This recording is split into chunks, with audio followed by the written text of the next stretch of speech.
And okay. Oop. There we go.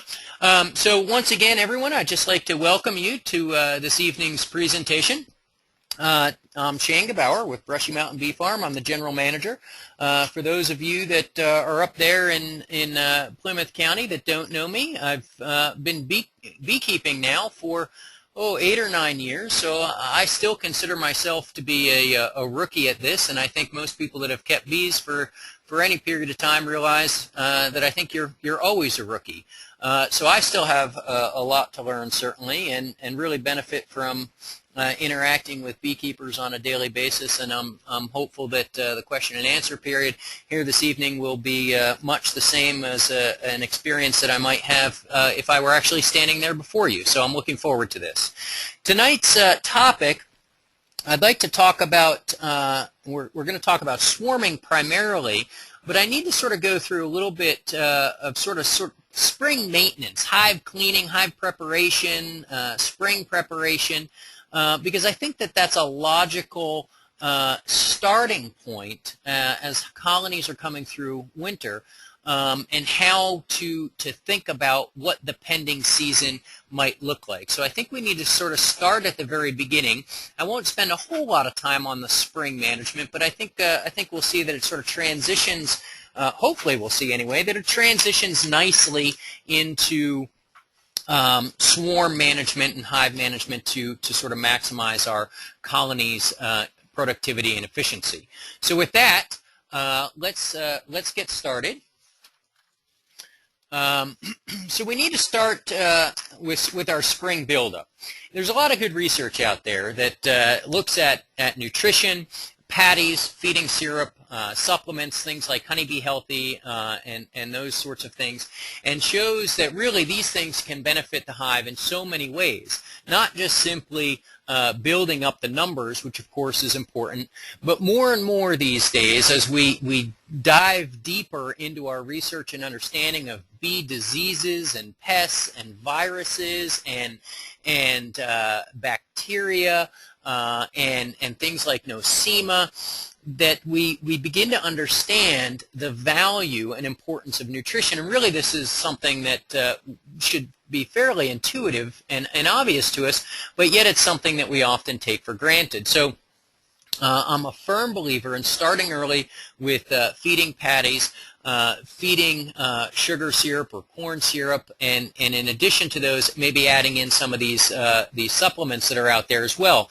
Honeybee Healthy has a fantastic endorsement by a very, very large commercial beekeeper who's been known to say that Honeybee Healthy has kept his bees alive. So that's a pretty good endorsement when you're talking about one of the largest beekeepers in the world, frankly.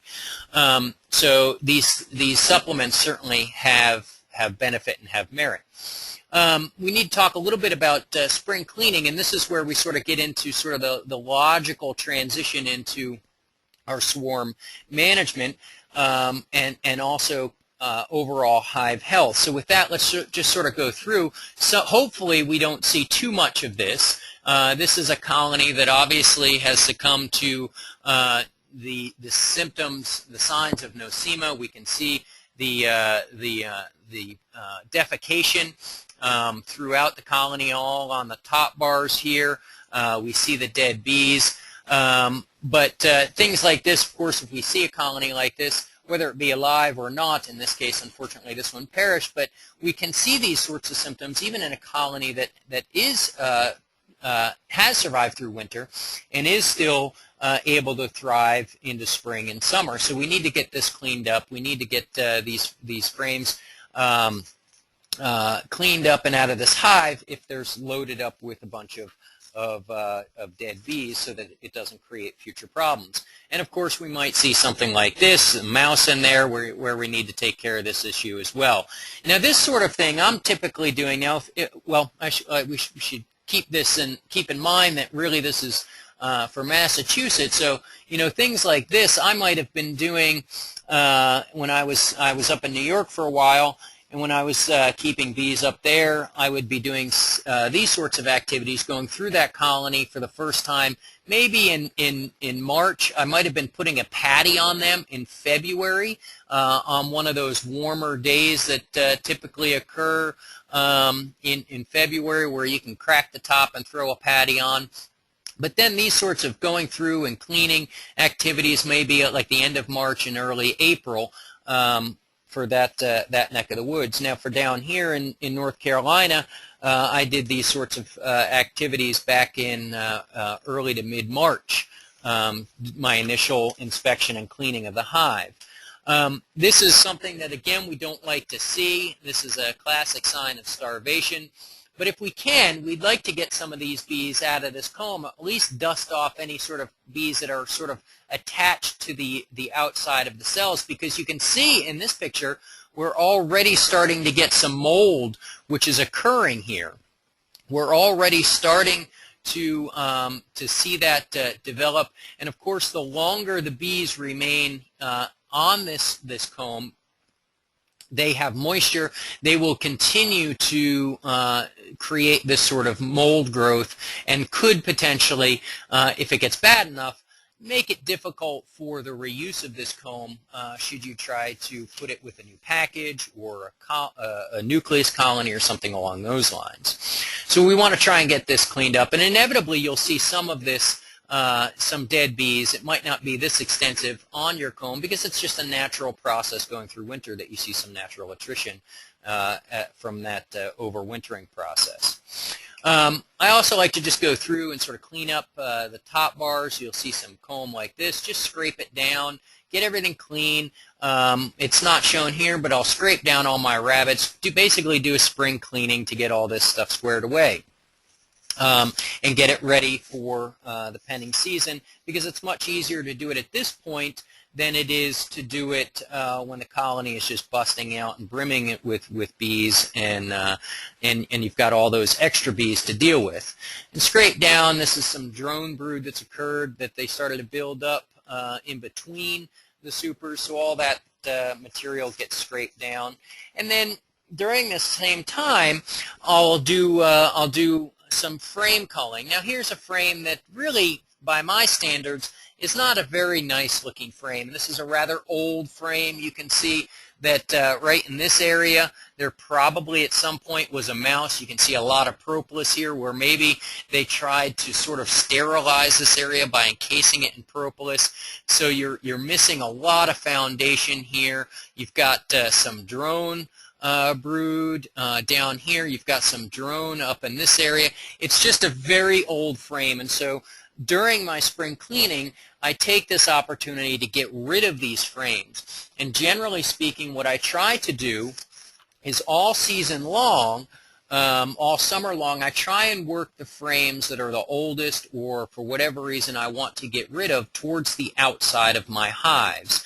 So that way, when it comes this time of year, when I'm doing my spring cleaning, they're on the outside of the hive, and typically we know, right, the queen is doing all her work sort of on those middle frames. And so in March, when I'm doing this sort of thorough spring cleaning and I pull these frames out, I'm not actually taking brood with it. Now this is a frame that I would cull, but with the brood on there, I don't want to compromise the growth of the colony. So this is one that I would definitely work towards the outside of the hive so that I could cull it in the future. Obviously it came from the center.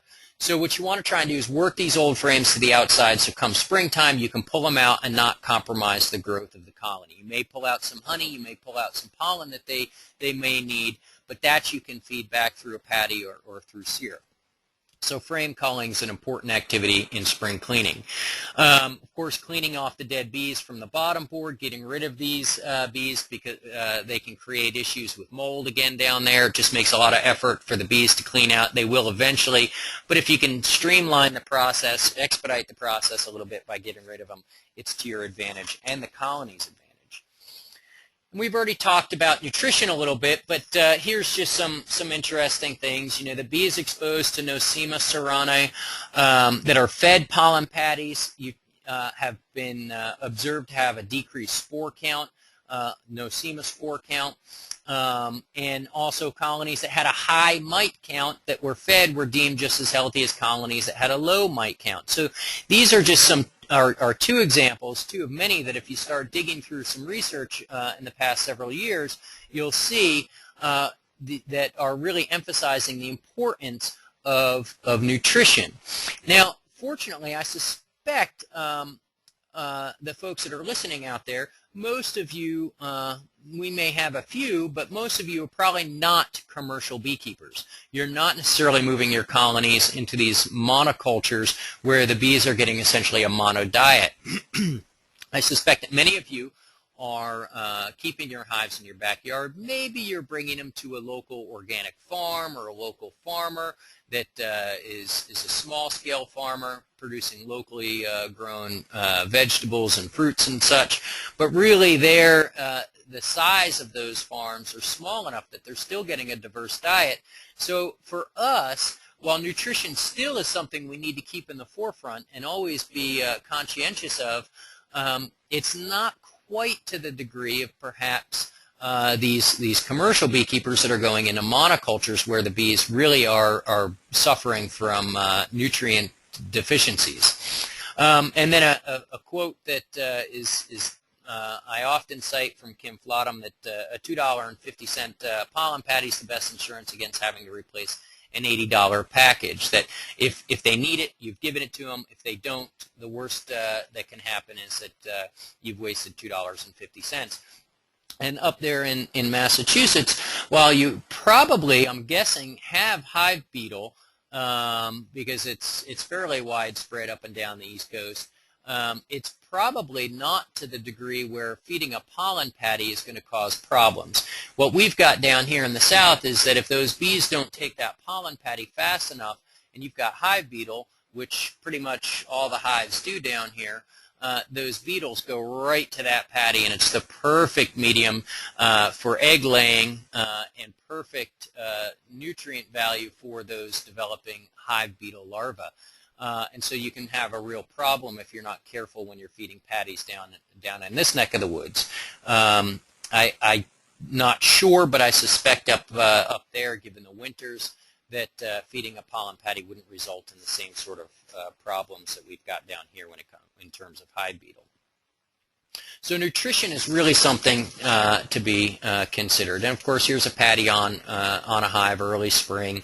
You can see there's not a whole lot of bees in here, but they're starting to take that patty and bring it down and use the resources there. Now here's where we get into sort of how the spring maintenance can help us lead into our swarm management, which is really where I want to focus my attention here this evening. One of the things that I do is hive rotation. Now I've got just about every possible configuration of hive you can imagine, because I'm doing all sorts of, I'm testing different configurations. I want to see how the bees perform in different configurations.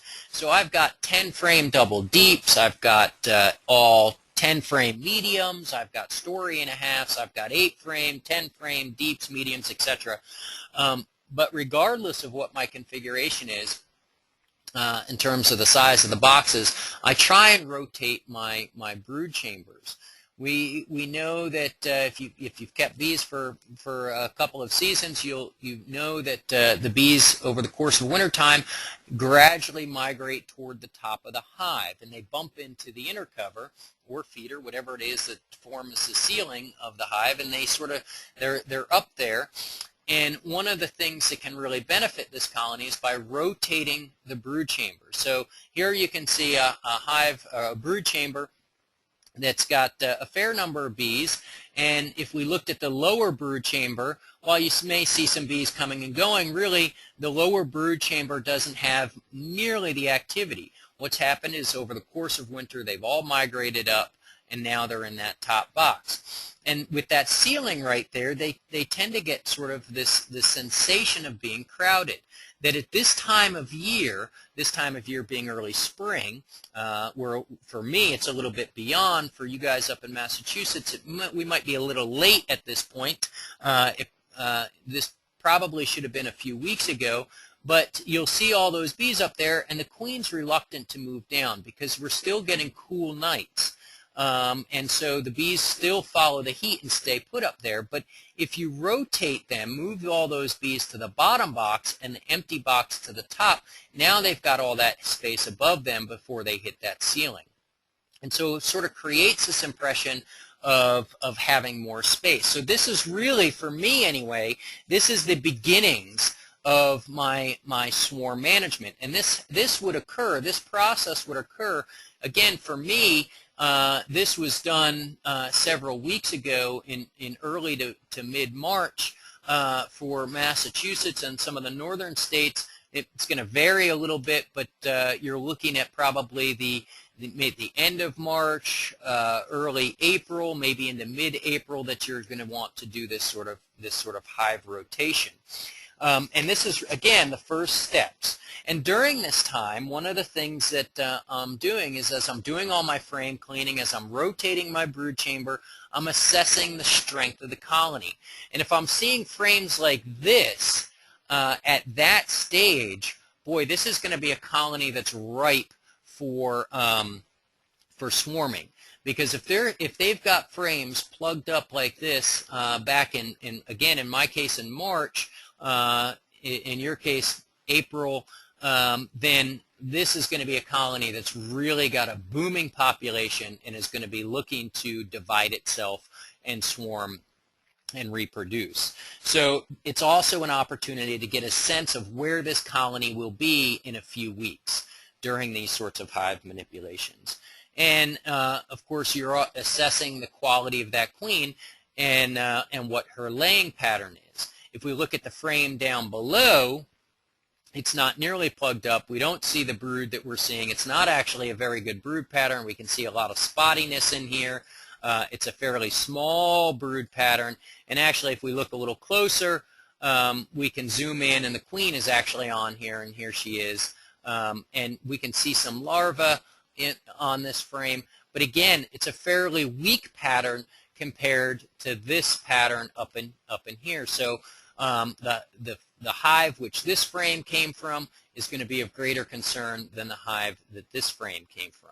But one thing worth mentioning, of course, is that your individual bee strain plays an important role here too.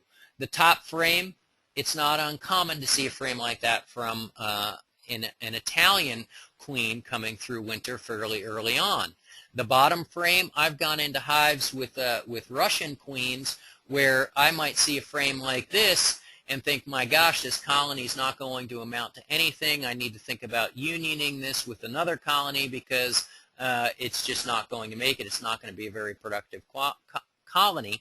But yet you go back a few weeks later and those Russian queens have done something absolutely amazing, which is just laid up frames of brood. The colony is now busting out, and it looks to be very much like this one. So they respond incredibly quickly to improving weather and incredibly quickly to abundant resources that are coming online as the season progresses and things begin to flower and spring. The wonders of spring descend upon us. So again, during the spring cleaning, these hive manipulations, as I'm going through everything, getting it all prepped for the season, I'm looking for this to sort of assess the colony and hopefully gain some insight as to where it might be several weeks from when I'm actually doing these activities. So now let's talk a little bit more about swarming. Well, to understand swarming, we really need to understand what causes swarming. Why is it that the bees are swarming? What are some of the factors that induces a swarm? And then if we're unsuccessful in actually preventing a swarm, we need to understand the mechanics of it so that perhaps we can regain those bees. If we're lucky enough to see them hanging in a tree such as this one and it's low enough that we can easily reach them, perhaps we can capture the swarm and hive it and start a new colony, which if we don't want that colony, we could always union it back to its parent later on in the season, or perhaps sell it off for a little extra money, whatever the case may be. But it's always nice when you can capture these swarms because they're free bees, frankly. So what are the causes of a swarm?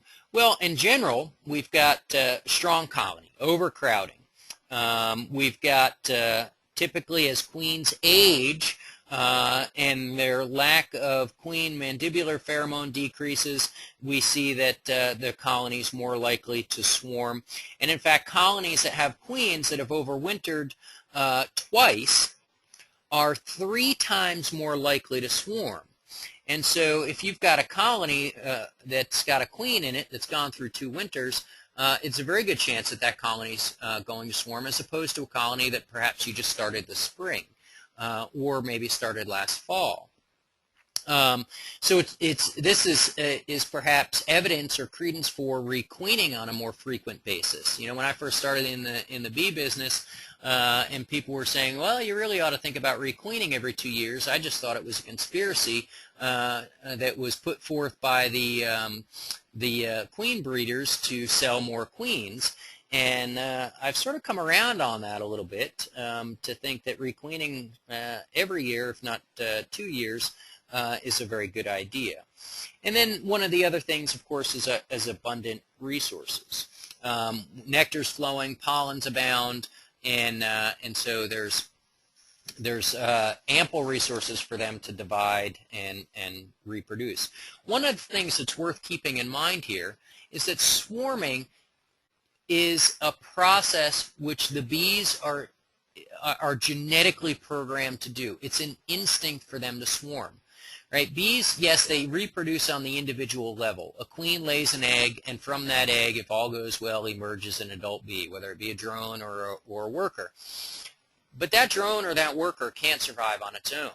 That, yes, that is an individual bee, but as a colony, or as a species rather, that individual bee is not going to ensure the success and the future generations of honeybees. To do that, they have to swarm. The organism really is the colony, and so to reproduce the organism, the colony must divide, and swarming is how that happens. So what you're fighting here is a rather strong, and in some cases, depending on the race of bee and the genetics of the individual colony, is a very, very strong instinct to swarm. So you've really got your hands full here when you're trying to alleviate that swarming desire, that need to propagate the species by dividing itself. So let's talk a little bit about some of those causes individually. Let's talk about sort of the population aspect of it. Right, here are some interesting things that we may have heard over the course of our beekeeping career, that a good queen will lay about 1,500 eggs a day. A deep frame has about 7,000 cells on it, but you know, there's only maybe around 5,900, give or take some, that are available. And the reason why all 7,000 aren't available is because your typical frame will have some honey up in the corners. It may have a ring of pollen between the honey and the brood. There may be a portion of the foundation that's missing for communication passages, things like that. So you don't have 100% of all those cells available to the queen for laying. So if we use that 5,900, then it's going to take that queen, assuming the 1,500 eggs a day, about 4 days to fill that frame.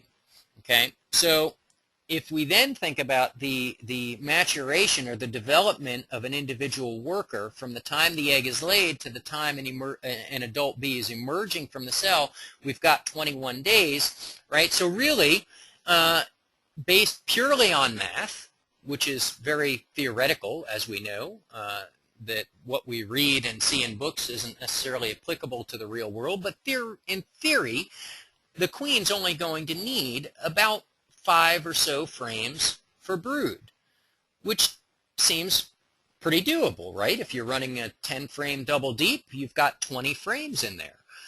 So there's more than enough space for her to do her work. And in fact, even if we sort of tweak these numbers a little bit and figure a really vigorous queen And let's assume that perhaps we don't have the 80 or so or 85% space on a frame, but maybe we've got 80 or 75% of that frame available because there's a surplus of honey or pollen. So if we assume that, and we assume 2,000 eggs a day, then you still only need about 7.5 frames for brood. So then, with that in mind, why is it that that a colony gets so overpopulated? You know, again, you may have seen this yourself. You go into a colony, and my gosh, they're just plugged up. You say to yourself, they're wall-to-wall brood. I've got 2 of those colonies right now that I'm fighting with, doing everything I can to prevent them from swarming on me, because I went through them just last weekend, and they at a glance seem like wall-to-wall brood. They're definitely exceeding that 5 plus, certainly 7.5 plus frames of brood. So there's some things here that don't really quite add up, that we've got to take with a grain of salt. But the other thing that we need to keep in mind is sort of what's happening in terms of population dynamics, right? So now these graphs admittedly are from some Scandinavian countries. So the shift, the months may not necessarily line up with our seasons here. For me in North Carolina, what we would see is way back here, right, back in April and even into March. But here we've got a peak capped brood in July. So what we see, of course, is coming through winter. These various lines just represent different hives, capped brood from 4 different hives. And so, of course, coming through winter, we see this decline in capped brood, and sort of bottoms out, and then it starts to rebound up and sort of maxes out right up in this area here in July. And what I really want you to take away from this is not necessarily the timing of these, but sort of how the capped brood relates to the adult bees. And that here we're seeing basically right smack dab here in the middle of July, the peak of capped brood, and not surprisingly, we're seeing the adult bees sort of topping out right in this area, delayed a few weeks. Well, that makes perfect sense, right? Because the queen lays an egg, and immediately you don't get an adult bee. It's going to take 21 days from the time she lays that egg to the time it emerges. So you would expect to have a slight lag in time there. And in fact, you know, even interestingly enough, if you do the math here, it works out to be about, for that capped brood, that you've got about maybe 6.5 frames of brood in some of these colonies. That's just a ballpark. So that's sort of supporting those numbers a little bit. If we look at a little bit more regional curve, this is a curve from some research done, I believe it was in Virginia. This blue dotted line down here is your brood, and the solid line is the adult bees. And again, you start to see an increase here in January and February. This is probably more typical for us, the folks that are listening in this evening, right? Down here in North Carolina, we start to see them brooding up in January, which is, you know, typical or conveyed by this graph, and even up in Massachusetts, I would anticipate that the queen may begin laying, although rather slowly, but she would probably begin laying at the end of January or so, and so you'd see the same sort of curve. What's interesting, sort of as a side note, not necessarily related to swarming, but look at this. Your adult population is still declining here in January and February as well as March. And you've got brood production increasing in that same period. This is rather telling and rather insightful in terms of why so many colonies are lost in this time of year.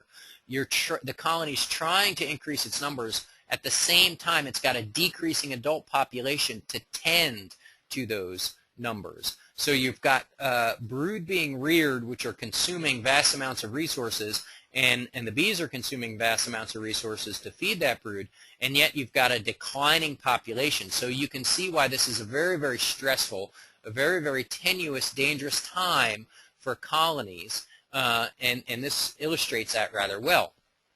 But let's get back to sort of the growth curve here. So you've got this brood rearing, again, sort of topping out here in May. And so up in Massachusetts, you may be topping out later in May into early June. And then it's a little bit harder to see, but you've got a slight delay in your adult bee population as well. And so this illustrates the dynamic, the population dynamic that's occurring inside that colony. And if we look at one more growth curve, this is one from southern states, but it's very similar. That you start to see the population. This doesn't have brood on it. This is adult bees, where you start to see the adult bee population increasing. And again, topping out sort of in May, June, dipping back down. There's a slight dearth in the summertime, and then a slight increase in the later months.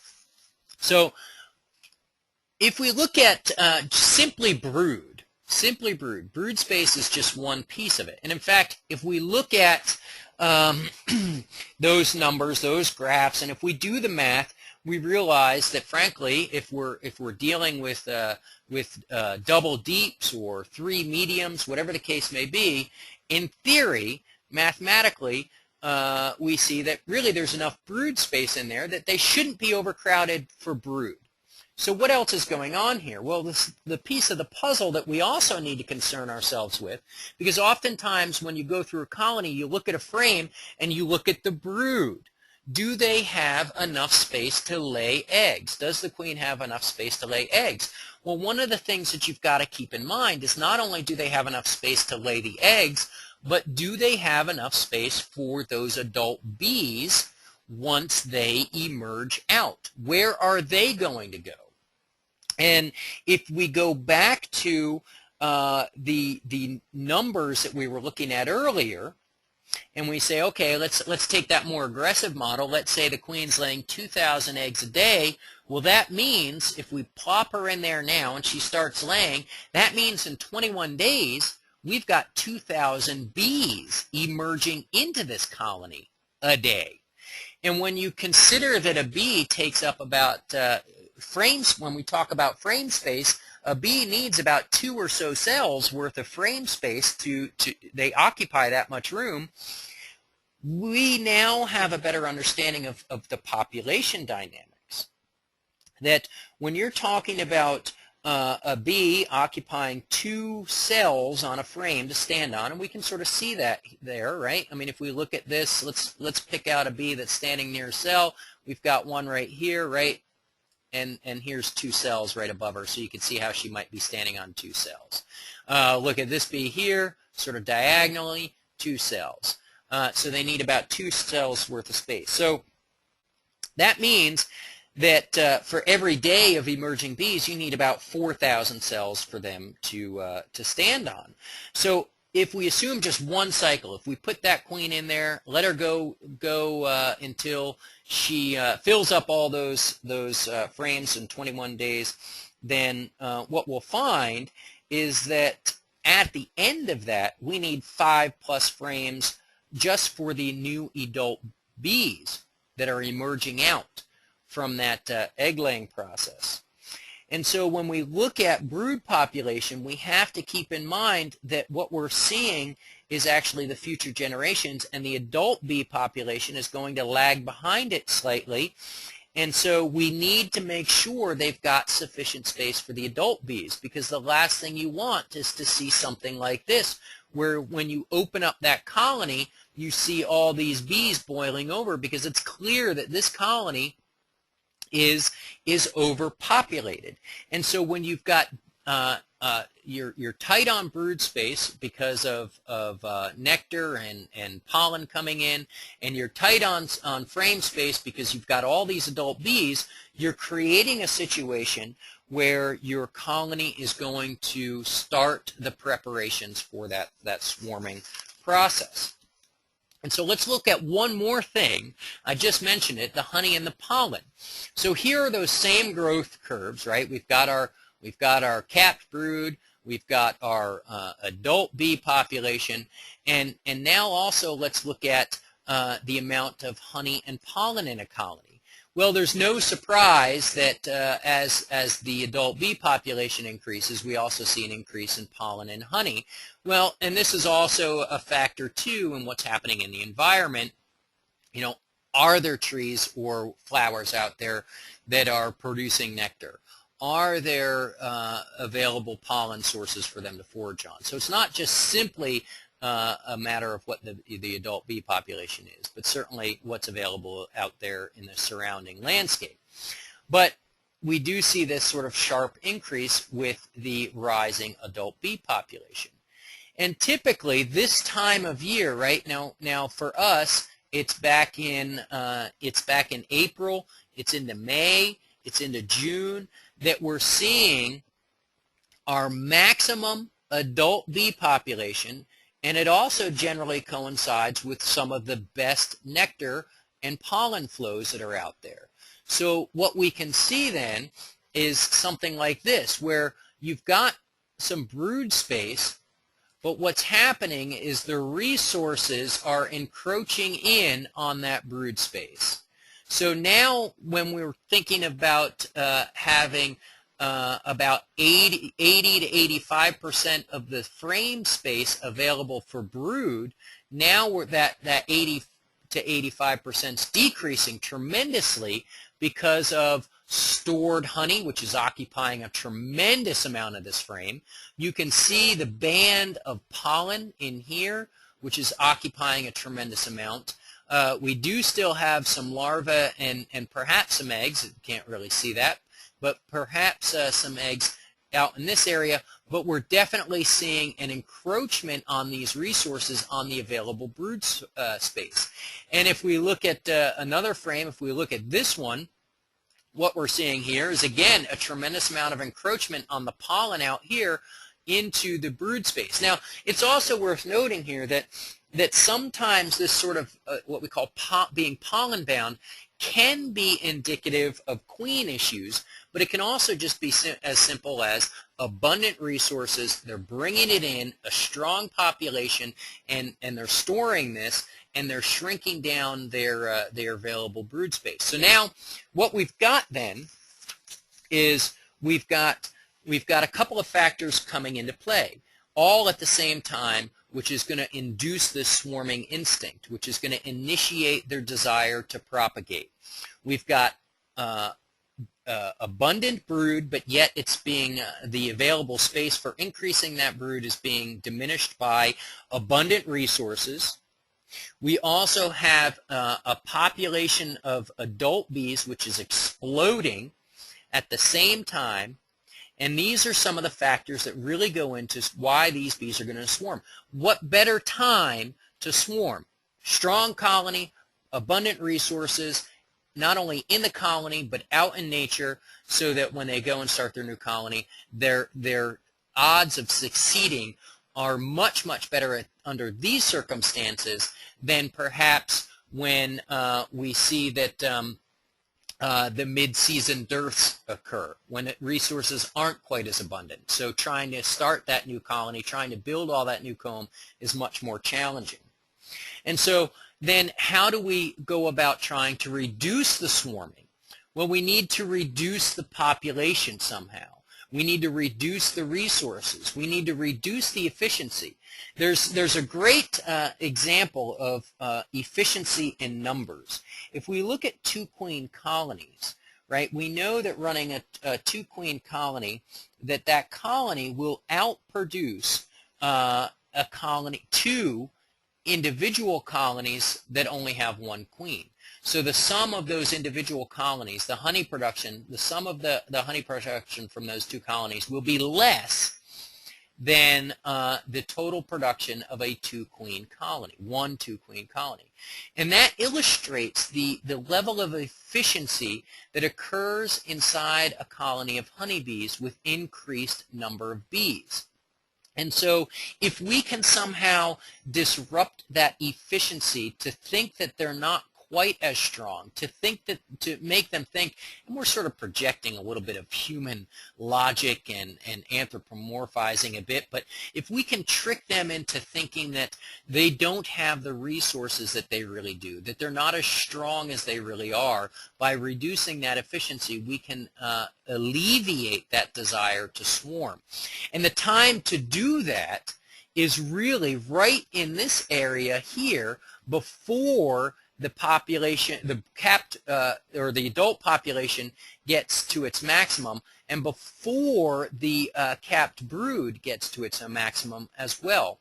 And you have to consider that the swarming process is actually initiated about 2 weeks before we actually see the swarm itself.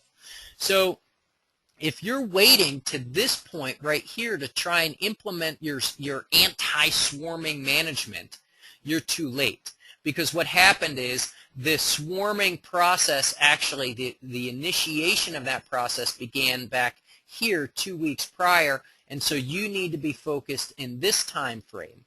Now this curve, of course, this is an average. Individual colonies, like I showed you those 2 frames earlier, individual colonies may shift a little bit earlier. Some colonies may shift a little bit later, depending on how it comes through winter and the overall vigor of that queen. So this is sort of, you've got to take it with a grain of salt and understand and do assessments of what that colony is doing. So how then are we going to reduce the population? How are we going to reduce the resources and interrupt the efficiency of this colony? Well, we can make a split. Okay, so here's a nuke. We can take out some frames from that colony. We can transfer them into a nuke box. And again, depending on the condition of the colony, maybe this is the best method. Maybe just simply removing a few frames of brood and a few frames of honey and pollen is the way to go, and that will alleviate that tendency. But if you've got a situation like I've got with 2 of my colonies right now, where just seemingly they're wall to wall, simply pulling out a few frames is not going to be sufficient because they're so strong that they just quickly refill them.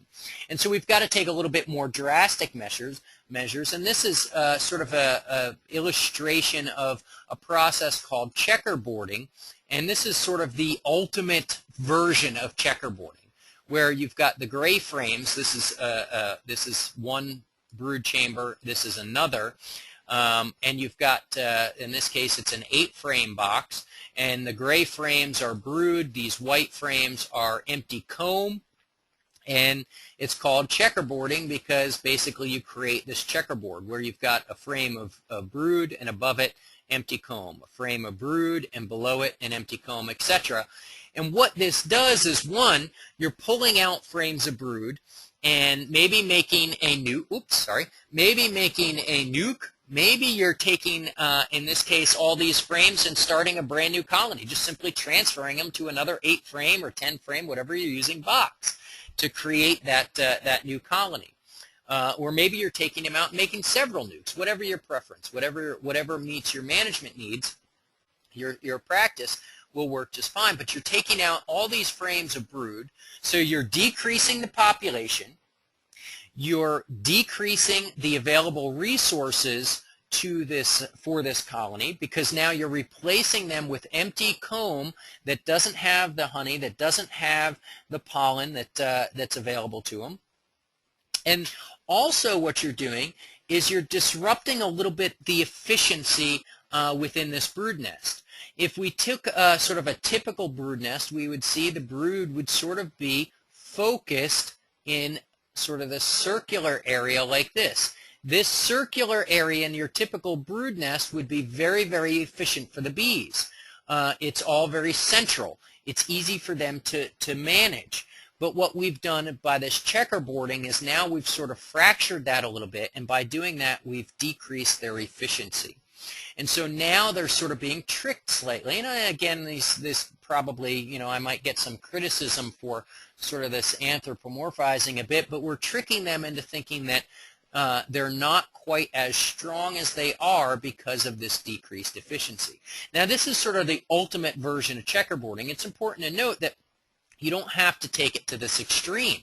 You could maybe just take out a few frames and replace them with comb, and just maybe put an empty comb in the center like this. So now you've basically divided your brood nest into 4 quadrants. One here, one here, one here, and one down here. And that might work just fine for a colony that is sort of marginal in terms of strength, but you know in a few weeks you're going to have some problems. Because again, you've fractured it, you've decreased their efficiency, you're tricking them into thinking that they're not quite as strong, their resources aren't quite as abundant as perhaps they really are. Now, the worst case scenario, that's really the best method, by the way, is sort of checkerboarding like that, varying degrees, making the splits. That's going to be your best success. If you see queen cells like this, a lot of people will say, well, if you cut those queen cells out, then they won't swarm. Well, that generally is true depending on the situation, although I have seen colonies where gone through and cut out queen cells and they swarm nonetheless, and now I've got the parent colony that doesn't have the ability to requeen itself. There's the chance that you may miss one because they even though they're rather large and obvious, they tend to hide underneath bees in nooks and crannies that may not be completely obvious as you're working that colony, so it's possible to miss them. And so while it may help buy you some time, my experience has been that cutting queen cells, all it really does is buy you time. At that point, you haven't alleviated some of those other issues, the overpopulation, the abundant resources, the incredible efficiency, and that instinctual desire to swarm. You haven't alleviated those, and you haven't tricked them into thinking that staying put's the best thing, and so they will just simply swarm anyway. That they'll rebuild those cells, and eventually you're just going to be fighting a losing battle. And so if you are fighting that losing battle, one of the best things you can do is to simply be prepared. If you see something like this, if you haven't seen something like this, it's an absolutely amazing sight. This is one that I'm embarrassed to say got away from me. This is my backyard looking up into the sky. It was a tremendous sight. My strongest hive, this was a couple of years ago, swarmed, and boy, it was just an absolute spectacle. It was beautiful in a sad sort of way. But the best thing you can do is be prepared with an empty nuke box, some frames of comb that perhaps, if you're lucky enough, they will cluster, and it's somewhere where you can get to them and you can capture that swarm and again increase your colony numbers. The trick with catching a swarm, of course, is getting the queen. It sounds fairly easy, but sometimes it's the greatest challenge because finding her amongst all those bees is almost impossible. So it's sort of a roll of the dice. You just try and catch as many bees as possible. You can try and lure them in with a bait hive. Bait hives are fantastic if you're looking to increase your numbers or get free bees. Bait hives are a great way to go. Frankly, you know, those cone traps that are available, I really discourage those. I much prefer going with a nuke box, whether it be a wooden one or a cardboard one, because there you're putting frames into that box. And those frames the bees will begin to work those frames and draw out foundation, which is easily transferred to the parent colony. Those cone traps, they just begin to build wild comb, which either is sacrificed or you've got to take the time and make the mess of cutting it from the cone trap and tying it into frames. But a bait hive, basically in its simplest form, is some sort of trap. I prefer the nuke boxes. Put in 5 frames, hang a little pheromone lure, maybe a frame of empty comb so it's got that nice smell to it. Don't put a frame in there that's got honey or pollen, because either it will be robbed out or it'll be ripe for things like wax moth or hive beetle. So just a frame of drawn empty comb. and a little bit of swarm lure, and hang that thing in a tree 15 or so, 10, 15 feet up off the ground if you can, and a few hundred feet from your parent colonies. That way, if one of your colonies swarms, you've got a good chance of catching it in that bait box. Unfortunately, the swarm that was in the preceding slide, this is where it clustered. And you can tell that this picture is a little out of focus because it was about 40 feet up in the tulip poplar tree, and my ladder doesn't go that high. So this one got away. With that, that basically concludes my slides. So let me now, let me find Bill in my list, and we'll now turn to the Plymouth County beekeepers up in Massachusetts for question and answer. Bill, can you hear me? I can hear you. Excellent. Can you hear me? I can hear you just fine. Any questions?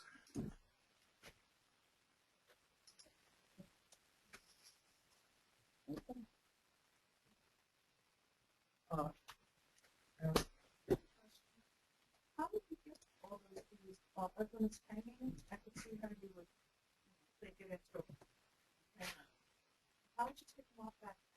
Shane, the question is right now is the best way when there is a swarm to catch it. Obviously, you can't get the one that's 40 feet high, but do you have recommendations? Well, let me let me go back to a swarm that perhaps is a little bit easier, which is, whoops, I just passed it. Where'd it go? This one right here. This one was about 10 feet off the ground. This was right here at the business. And you can see that it's clustered on a fairly small twig. So if you're lucky enough to get something like this, or something similar, what you can do is I would have a step ladder, and I would have I typically would have a full-sized box. Whether it be 8 or 10 frame, it's sort of irrelevant. Whether it's deep or medium, it's sort of irrelevant at this point. It's whatever your preference is. And I would have that depending on how high up this swarm is. I might have it on the top rung of the ladder with me. If it's fairly high up, if it's only a few feet off the ground, I might just set the box that I'm using on the ground. And all I would do is, in this case, this twig is small enough that I would just take a pair of clippers, and I would hold the twig right about here, and I would cut it right about here. And at this stage, the bees are very satisfied and comfortable and content in just sort of staying clustered like this. So if you don't jerk this twig, you can just simply cut it and lower it right down into the box that you've got there. Now, of course, you're going to have this twig, and so the beautiful thing about using a full-size box is you sort of push the twig over to one side, and maybe you can fit 4 or 5 frames on the other half of the box, and get the bees to move over onto it, especially if you've got a frame of drawn comb there. Now, what I would do then is leave them there for a few days, and go back, and hopefully they've stayed put. Hopefully I've gotten the queen, and now they've moved over onto those frames, and I can go in and remove that twig. And now they may very well have built some wild comb in there, and that's okay, because hopefully at this point, again, they've moved over onto those frames of drawn comb that I've given them. The real trick, like I mentioned earlier, is trying to get the queen. There's some people that we'll put a queen excluder actually below the brood chamber on top of the bottom board. And so what happens then is once you've captured the swarm and it's in the box, the theory is that if you've got this queen excluder there, the queen can't leave that box. And so what you may see in those cases is either they'll just simply stay put, and eventually, after a week or so, you'd pull that queen excluder out because now they've sort of set up camp, so to speak. Or over the next couple of days, you may see them trying to swarm. You'll actually see the bees leaving. They may cluster on the twig again, or on a tree or fence post outside the hive, but because the queen hasn't left, they'll often come right back to the hive, and eventually they'll settle in. So a queen excluder works well. The other method that some people use, if it's on a branch or a twig that's not easily cut, is that, you can imagine that the bees in this picture right here that are actually clinging to the leaves and twig that have all of those other bees suspended off of them, they've got a real task in trying to hold on tight. So it doesn't take a whole lot to shake this cluster loose. And so some people will put a sheet or something like that underneath it, or even a box, and shake it, and then look for the queen, install it into a box if it's on a sheet. And it's an amazing thing. If you've never seen this, it's really an amazing thing.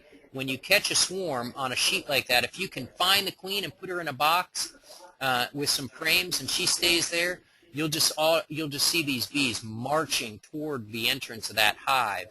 It's really an amazing sight. It's like these little soldiers walking in. It's pretty neat. But some are just really challenging. Fence posts. You can't really cut down a fence post. So what you might do is use a bee brush and try and sort of scrape them off the post.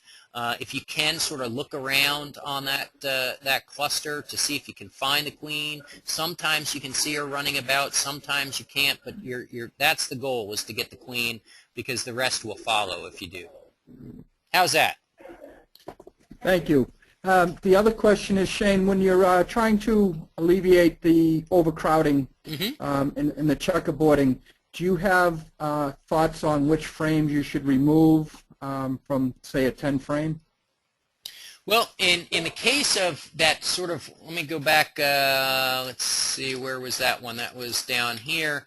In the case of this slide, obviously this is sort of the extreme version of checkerboard. It's the sort of the complete checkerboard.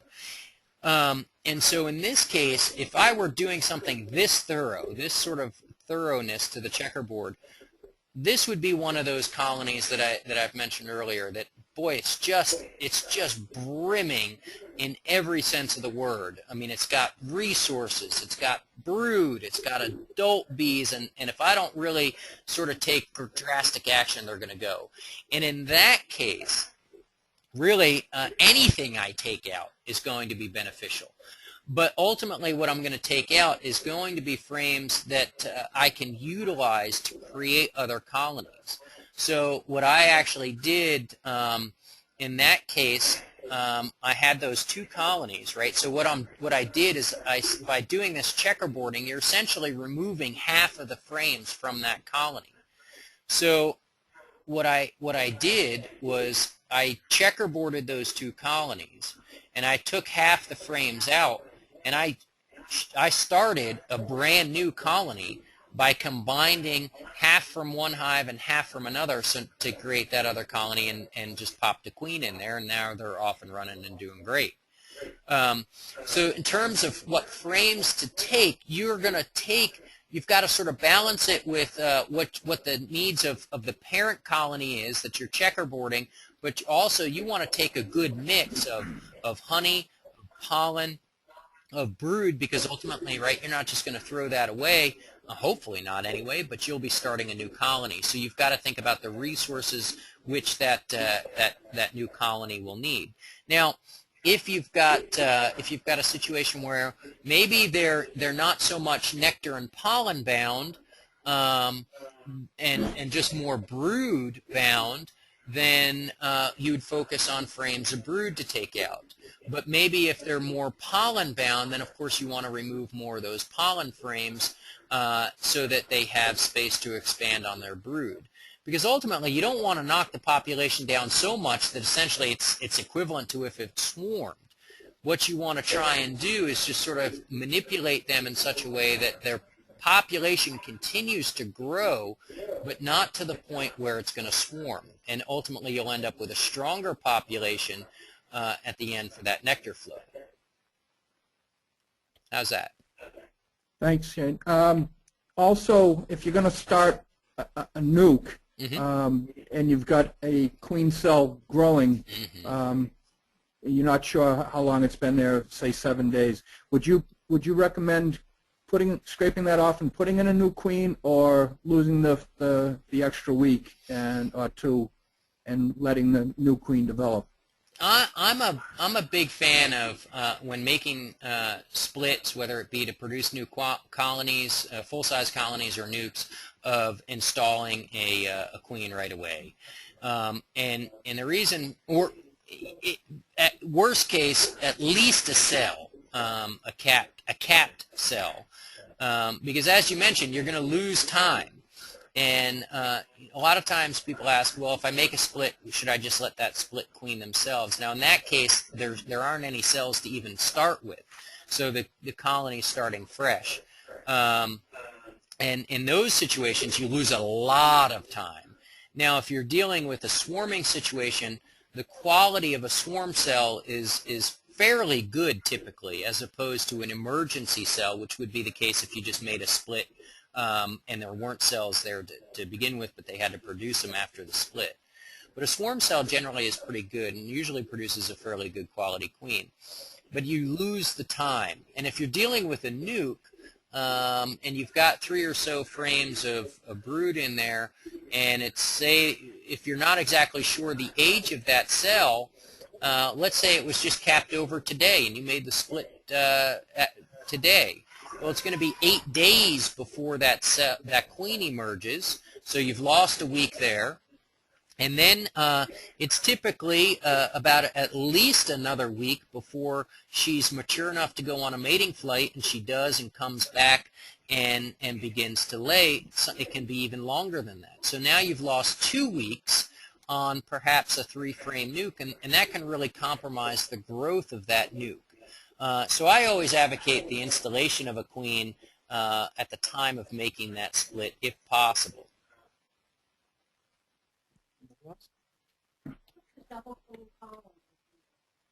Could you explain the double queen colony a little more? There's several ways to do a double queen colony. There's a Snellgrove board or a double screen, which most companies sell.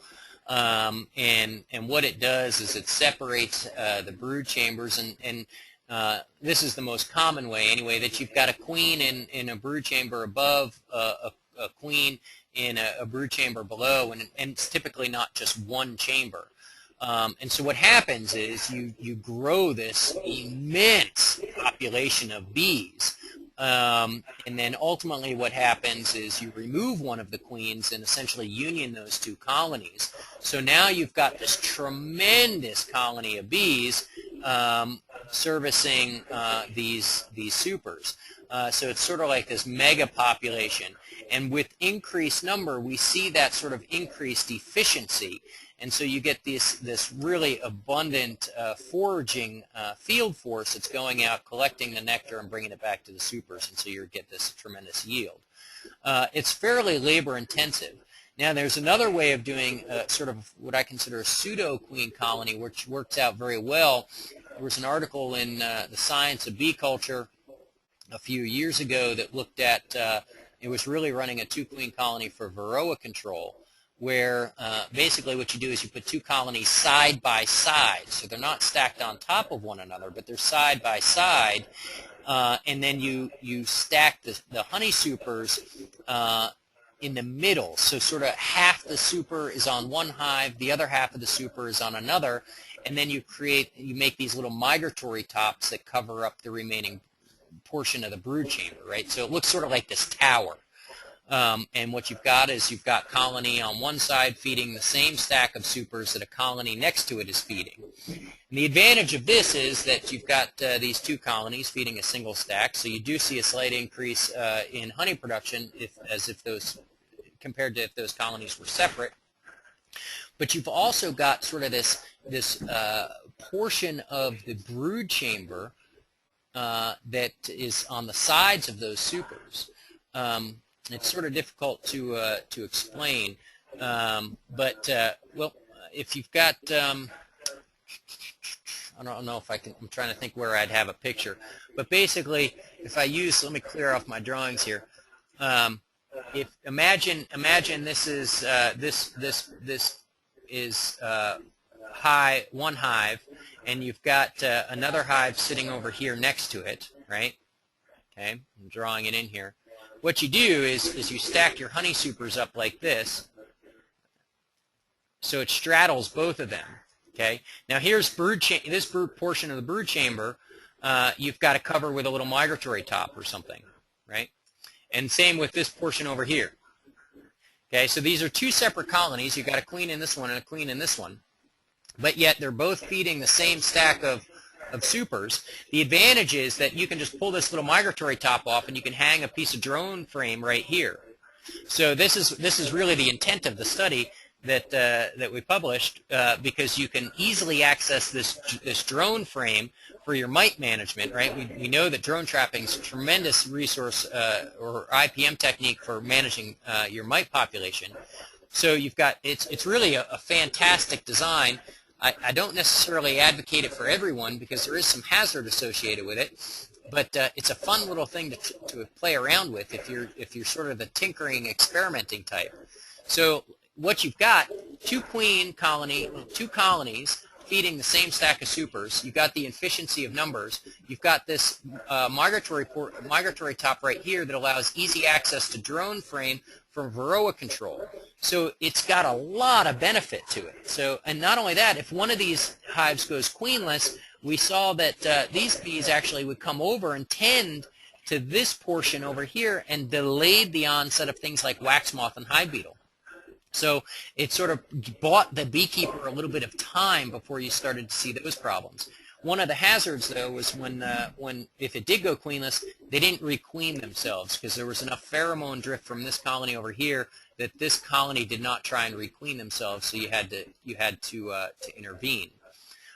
One thing that is important is when you put this stack of supers on that straddles like this, of course, you've got to have a queen excluder right here that forms a nice tight seal so that the queens can't jump across from one box to the other and cause problems. But they'll certainly coexist if they're in their own half of this configuration, if you will. So that's another version of a two-frame. It's kind of fun. You ought to try it. We'll experiment with that a little. It's a good one. Look up Science of Bee Culture. It was one of the first articles published in that journal. Thanks. Back to cleaning the hive. Yeah. Do you scrape off the dock comb off a plastic frame, or cut the comb off a wooden frame, or is the dock comb okay to reuse? Comb darkens very, very quickly. At the end of one season, you can have some pretty dark-looking comb. It's amazing how dark it gets as quickly as it does. So while color can be an indicator as to the age of the frame, really you've got to have some other method of trying to keep track of which frames you're going to cull. So a lot of people will actually date the top bars as to when that frame was put in. I use factors like, if we looked at that one frame, I mean, that thing was just nasty looking. And so you want to get rid of that frame. I'm trying to find it. This is a frame that, just obviously had some problems in this area with I'm assuming it was a mouse. This frame was sent to me, so I'm not sure. You've got all this propolis down here. It's clearly an old frame, one to get rid of. But color is not necessarily the best indicator. Now, if I were to cull a frame, you don't necessarily have to get rid of it. You can, in the case of a plastic frame, you can scrape the wax off, the comb off, and reuse it. There will certainly be some residual wax left on that frame, but you've gotten the bulk of it off by scraping it off. And in case like this, I could cut the comb out, scrape it down, and install a new sheet of foundation. That wouldn't be a problem at all. But you certainly do want to get rid of those older frames. Especially, again, there's some great research done by Mary Ann Fraser up in Pennsylvania that looked at pesticides in wax. And we know that wax is much like the liver in our bodies. It basically detoxifies the hive. And so even if you're an organic beekeeper, your wax is going to have pesticides in it because you can't control where your bees are foraging. They could be going down a mile down the road to your neighbor's garden, and they've just sprayed a pesticide, and they're picking up some of the residual off those blossoms. And it's not necessarily enough to kill the hive or kill the bee, but it is adding to contamination of the wax. And so you've got to call out those older frames to get some good clean wax in there. Okay. Another question is, do you have any experience with the Demery method of swarm control, and what is your opinion of its effectiveness? I don't really have much experience with that. I've always done more of the checkerboarding, so I can't speak. I can't speak from personal experience. I know that some people that have tried it, and they seem to find it successful. I think probably the checkerboarding is I don't know if I would say more people try that, go with that method, and refer to the checkerboarding as a successful means of swarm control. Okay. You have a single temporary box that's getting overcrowded. Put in a medium step, put a second box on it. Shane, if you have a single deep box that's getting overcrowded, would you say that adding a second box on top, or some other method, perhaps your checkerboard system? Well, if it's getting overcrowded, you can certainly add a second box, right? One of the factors that sort of begins or plays a role in swarming is again not only the brood abundance, but the adult bee abundance. And so by adding an additional story, whether it be another brood chamber or whether it be a honey super, provides additional space for the adult bees. And so it is beneficial in that regard, that you're providing a space for those adult bees. Now, if you look at that single deep and you see that, well, by golly, they're just plugged up with brood, and you think that simply adding that additional story is not going to sort of alleviate the pressures fast enough, what you could do is pull some of those frames up into that second box and do sort of a checkerboard type configuration to alleviate the pressures in that regard. But certainly adding a box at the very least would help. Shane, on that, when you're adding newer frames, do you recommend mixing some drawn out with new to give them room to build wax, or any thoughts on that? Certainly, if you've got some empty frames to put in there, it does allow that population to expand rather nicely by the queen just simply moving, a little bit of polishing of the cells by the adult bees and the queen being able to move on to it. But you know, those two colonies that I keep referring back to, frankly, I was just so taken back that actually I intermixed a variety of things. I've got I put in some drawn comb that was empty, as well as some frames of just foundation, so that it really created a lot of space, allowed for some good ventilation and some of that queen pheromone to spread a little bit more readily. And so you can do a mixture, but certainly if you've got empty comb, that's frames with empty comb, all drawn out, ready to go, that would be my preference. But it's also an opportunity, if you need to draw out additional foundation. And you get a new queen, but you didn't see a queen cell, and it was just about to hatch. Would one kill the other? Would the stronger kill the other? The question is, if you're splitting and you have the checkerboard, you added a new queen and somehow you missed the queen cell that was ready to emerge. Any suggestions on what might happen? I mean, I know there's going to be a battle, but what are your thoughts? Well, typically a queen cell to a colony is often just as good as a queen. And so I guess it depends on the timing of it. If that queen cell emerges out, chances are that new queen that's just emerged out of the cell will take over sort of the responsibilities of that colony, and the colony will probably try and kill off the queen that you're installing. Now, there's a chance that if that queen that you're installing it emerges from that cage before the cell hatches, there's a chance that she might be successful, but chances are, if I had to place my bets, I would place it on the cell. Because again, the cell is often deemed as good as a queen in terms of the colony's perspective. So it's important that if you are going to introduce a queen, that you really do a thorough inspection and try and make sure you get all the cells. The other thing too is, it's interesting. When I first started and I started making splits, the person that I was working with, and a lot of people that I came in contact with said, the best way to either queen a split or requeen a colony is to go into that colony, pinch off the old queen, and leave it queenless for a day or so, and then go back and install that new queen.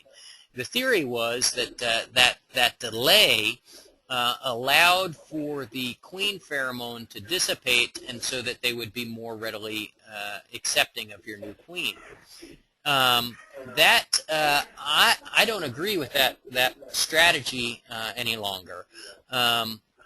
We were going to do a filming here with a queen breeder, and so in preparation of that, I went into a colony and dequeened it. The next day, when I was going through that colony with that queen breeder, we were already seeing queen cups being formed with eggs in them. That the bees were basically beginning the requeening process. And so what that means is just 24 hours after dequeening that process and me going in and installing a new queen, the odds of them accepting that new queen have already been reduced because they have already tried to they're already in the process of trying to requeen themselves. So whether it be a split or a requeening process, what I suggest is make that split, kill off that queen if you're requeening, whatever the case may be, but immediately install your new queen and allow her to be released over a period of time. I think you'll have better success that way. It looks like we're getting close to wrapping it up here, Shane. Could you tell us your experience down there or other places that you know with overwintering this past winter? In terms of mortality and sort of the pulse of the industry, so to speak? Yeah, we've seen to have a better year this year than last year, and I was just wondering if the rest of the country might be following that trend this particular year. Well, that's really great to hear. It's interesting. I just last week was with some people, and I won't throw them under the bus, but this person has a much better touch on the industry than I do in terms of mortality coming through winter. And his impression was that this year, this past winter was actually a better year for overwintering than the year previous. Now, which I was sort of surprised by. He was thinking that hive loss might be down into the mid to upper 20s, which doesn't sound all that great, but compared to what we've had over the past several years, that's pretty darn good. I'm a little bit more hesitant because I've talked to some people in the upper Midwest, in Ohio and Michigan and in that neck of the woods, and just about maybe 3-4 weeks ago, they were saying the hives were just dropping like flies, which was not good to hear. So perhaps we've got these pockets, such as the upper Midwest, that are experiencing tremendous loss. But if perhaps in your area, your region, you're having fairly good success, here where we are, I had, I wouldn't say great success, but again, it's not as bad as some. I lost about 30% of my colonies. And I should note that I hang my head in shame. I don't attribute that to colony collapse or anything like that. I attribute it all to beekeeper failure. It rests solely on my shoulders. So I think that I think we're going to have an okay winter. I'm knocking on wood, or coming out of an okay winter in terms of loss, that we might not be as bad off as we have been in years past, but there certainly are those pockets that had way beyond above average losses, like the upper Midwest that I've heard from. Well, that's good, because I've talked to some of our friends in Bristol County, Norfolk County, Barnstable County, and Worcester, and they seem to be having the same success. We did have a pretty harsh winter. We didn't get the normal January thaw that we tend to have here in New England, but it seems to be a good year, at least in Massachusetts. And so obviously not every beekeeper in that area is managing their hives in the same way, so that begs the question as to what sort of environmental factors are going on that would allow for that region, your region, to have better success than perhaps that upper Midwest. What are you guys doing up there that's so good? Well, one of the things we're doing here in Plymouth County, actually, we started our own queen rearing initiative last year. We got a Varroa hygienic queen, and we started that, and we're looking to put out about 100 queens maybe this year to start, and then the second batch we hope to have at least another 100. So between maybe 200 to 300 queens we're looking to produce this year. And Bill, how we're going to reverse roles here. I'm going to ask you the questions. How have you guys set up that program? Because I think that model, what you're doing, and maybe not exactly how you're doing it, but I think that what you're doing needs to be replicated across the country, frankly. That we need to get small groups of individuals, small groups of beekeepers, whether it be a club or just people that know each other, together, that really have a keen interest in producing some good quality queens, working together, bringing in some outside stock, getting a good genetic mix, and producing queens on a local basis. So how did you go about setting that up, and how is that functioning? How are you organizing that?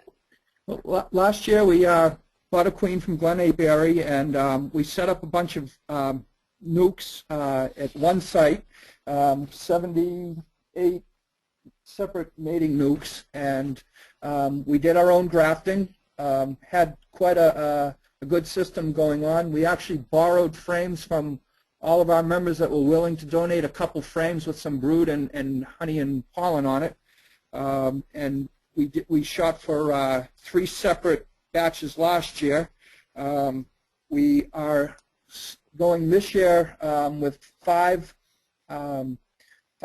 colonies that we're going to be pooling from, and we have several areas where our members are doing the mating nukes out in their backyard, and we're trying to educate our own group, as well as I think is Monday night we're going over.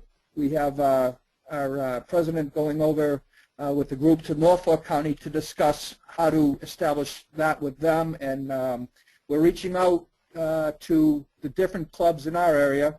We're really excited about it and think it's a great situation, and because we believe it's going to work, and we would like to educate as many other groups as we can. So Shane, anything we can do to help you, just let us know. Well, be careful what you offer up there, because like I said, I really think that this is something that needs to be replicated. I'm aware of several other groups of varying sizes that are trying to do this very same thing. And I really think that one of the best things that we can do as an industry to promote good, healthy hives is to rear some really good, locally produced, good quality queens. I think that our commercial queen breeders do a fantastic job. I actually used to think rather poorly of them, admittedly. I hope there's none listening. But then I heard a talk by Dave Tarpey. He was here, oh gosh, I can't remember how long ago, maybe about a year and a half ago, and found that actually some of the commercial queens that are coming out now are better than they were years ago. But that said, I think the sheer volume at which they put out, it's hard to keep a good touch on the quality. And I think they, like I said, they do a fantastic job given what they have to do to meet the demand, because frankly, if they weren't doing it, the industry would be in really bad shape. But I think one of the ways that we can improve on that is doing exactly what you're doing. And I would love to hear more about it. And maybe we can have you, maybe I can have you in, or a couple of members in, and you can share with us exactly how you got that up and running, and what sort of obstacles you confronted, what sort of issues you can continue to confront, how you decide who does what responsibilities, because it really has to be a rather well-organized machine for it to really be successful. And I think that's one of the issues that a lot of clubs face, is they don't really know how best to go about establishing such a program. So I may be in touch with you.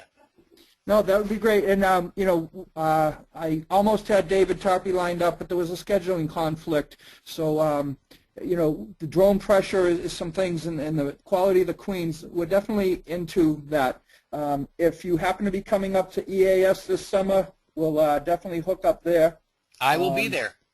We'll make it a point to sit down and have a chat at your convenience, and we will, definitely work with you, because we do think this is a worthwhile project. Absolutely. Fred Boucher, our president, he was the start of this, and he's working hard on it as well. And here's Fred. Yeah, Shane, I just wanted to mention one thing, just to give you an idea of how important these webinars are that you're doing, because myself and one other member here in the club, we basically ran the queen rearing effort, is that the method, or at least the approach that we use for the actual queen rearing itself, was a method that we learned during one of your webinars when Larry Connor was presenting his way, backyard queen rearing. And so we're using his exact method or approach. And I know you were asking, what are some of the keys to the success of the program? Really what we found were two things. Number one is having the membership of the club embrace your efforts and be willing to provide the support. And secondly, one of the greatest challenges to raising a whole lot of queens, like up to 60 at a time, is how you populate the mating nukes. Mm-hmm. And essentially what we did was we created a program where each member that wanted to support us would lend us 1 or 2 frames to populate the mating nukes. And then by the end of the season, with the last batch of queens that we raised, we would give those back to those members who lent us the frames. So we give them their frames back with a brand new queen that we raised. Fantastic. That's wonderful. That sounds absolutely wonderful. I'd love to talk more about it with you. I think that, like I said, I just can't emphasize it enough that we really need more of this sort of thing. And I'm sure that to say that it's a logistical nightmare probably would be an understatement in trying to orchestrate all of this, especially when you're dealing with so many different people and so many different interests, and frankly, just a whole lot of work. I'm sure is a challenge, and I'd just really love to hear more about it. And like I said, I really would be interested in maybe having you back, and we could promote this to bee clubs across the country, and maybe really tailor it to them as something to consider. I'd love to talk more about that with you. That'd be great, and sometime maybe we can get together with David Tarpey and talk about the importance of that so we can learn a little bit more. It basically started one of our club meetings. Bob Hickey said, let's get a Varroa-sensitive queen here, and we acted on it, and we'd be really happy to work with you on that, and we will definitely see you at EAS. Well, great. I look forward to it. And if you can get Dave Tarpey, boy, that's wonderful. He's a top-notch guy that's on the forefront of queen rearing, so that's fantastic.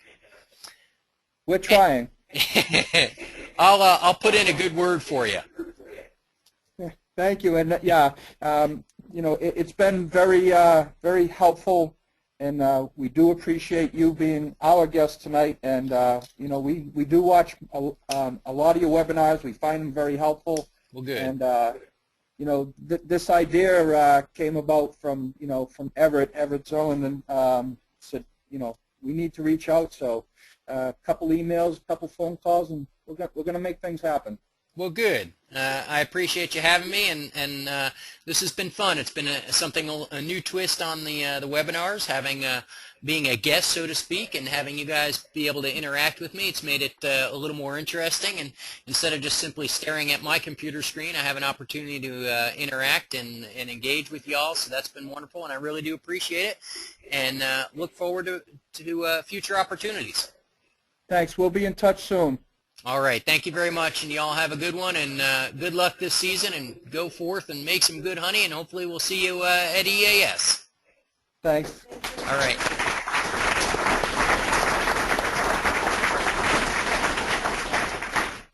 Have a good night. Thank you. Bye-bye. Good night. All right, let's take 10 or 15 break and